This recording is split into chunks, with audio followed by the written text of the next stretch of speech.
Hey everyone, welcome to LifeThoughtsCamera YouTube channel. In today's video, I will be teaching you about nail care. By following these easy steps, you will be able to achieve healthy and natural nails. This will also help you to maintain your manicure or pedicure for a longer duration of time. And most importantly, you don't need any specific tools.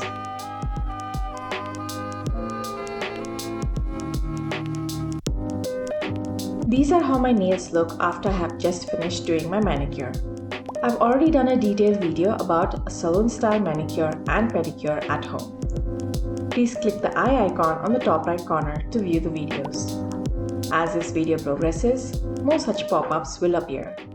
Do check them out for more information. The goal is to keep my manicure looking good for at least 1 week, and also to keep my nails, like hands and feet.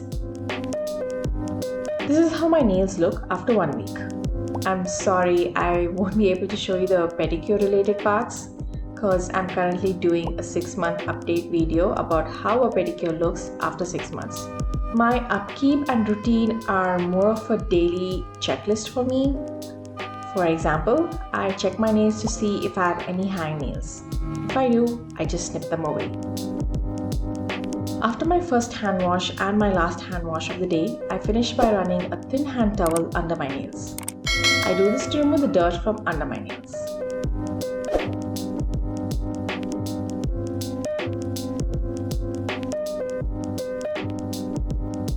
Applying cream for my hands and feet are very important. After I get up and just before I go to bed, I apply the cream.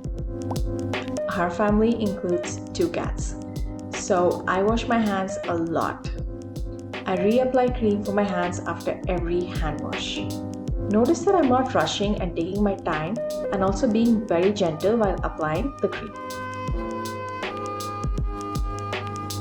Now before I talk about my next point, I want to mention my nail art, also my nail care playlist. Do check this out. It is a must watch for beginners. While taking a bath, I use these exfoliating gloves. I found out that this was the best way for me to remove all the dead skin from between my toes, thus making sure that they don't smell. And before my bath ends, I just push my cuticles if needed. I keep this for the end because by then my cuticles are much softer, which makes it easy for me to push them. I just push them using my nail itself. It gets the job done. The last tip of mine is that I wear these gloves whenever I'm doing my chores such as cleaning our home, washing the vessels, etc. If you're interested in lifestyle, do check out my other videos. Now, don't forget to thumbs up, and if you're new to my channel, don't forget to subscribe. Bye!